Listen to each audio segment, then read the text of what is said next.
Väljuva mailiserveri määramine Thunderbirdi's.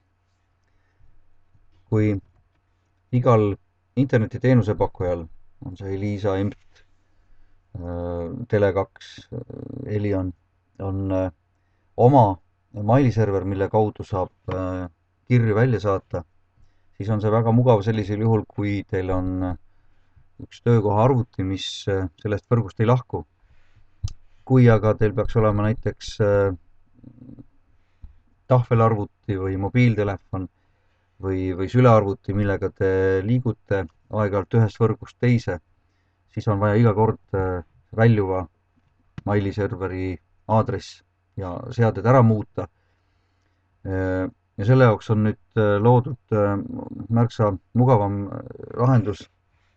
Näiteks on olemas nüüd Eliteki SMTP server, kus teil ei ole vaja, kui te selle olete ära määranud, siis ei ole teil vaja erinevates võrkudes, kas siis kodumaal või välismaal, ei ole vaja eraldi määrata seda väljuvat mailiserverit, vaid saate igast kohast läbi selle saata ja võite selle ümberseadistamise ära unustada. Kõigepealt lähme nüüd kohta, kus kohast seda väljuvat serverit saab muuta. Võtame tööriistad, kontode sätted ja vaatame üle, et kõikidel maili aadressidel oleks väljuva e-posti server pandud vaikimisi server, muidu on neid vaja käsitsi kõik hiljem ära muuta.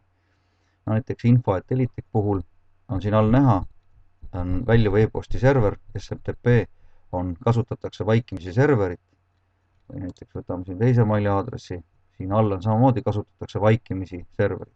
Nüüd saame luua uue vaikimisi serveri, nii et kõikidel maili aadressidel, mis meil siin Thunderbirdis või ka Outlooki programmis, põhimõtteliselt käib Outlookis samamoodi, saame määrata selle uue Eliteki SMTP vaikimisi serveriks ja kõikidel maili aadressidel muutub see automaatselt.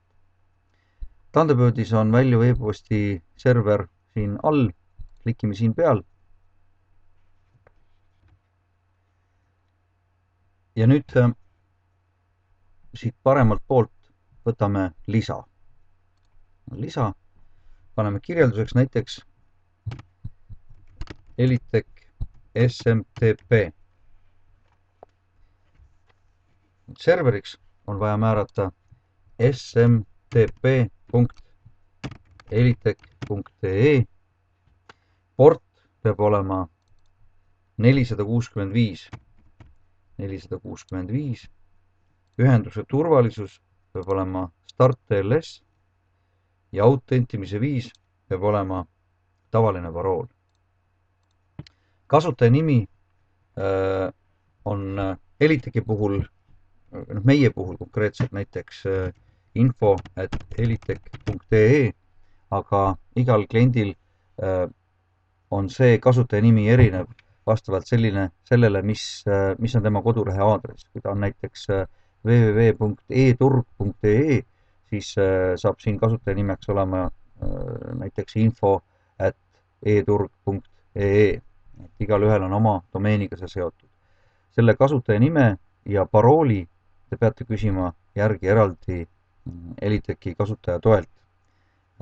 Saatke sinna kiri või helistage. See kasutaja nimi, see SMTP kasutaja nimi ja parool väljastatakse teile kasutaja toe poolt.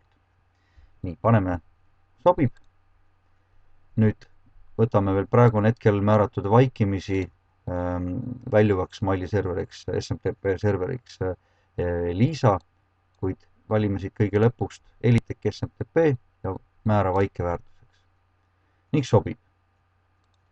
Teeme nüüd ka proovi, saadame kirja välja, võtame siit näiteks kirjuta ja kirjutame näiteks aadressile uudised, et Elitek.ee, paneme teemaks test, test ning saada. Meil saatis ta kirja praegu ilusasti automaatselt ära. Kui teil on aga selle konto kasutaja, mailikonto lisamine esmakordne ja väljuva mailiserveri kasutajanimi ja parool ei lange kokku sisse tulevaga, siis tuleb siia ette veel väikene lisaaken, mis küsib teilt parooli Parooli te saate kasutaja toelt ja kui te selle sisestate ja panete linnukese, et salvesta parool, siis edaspidi teilt seda parooli enam ei küsita.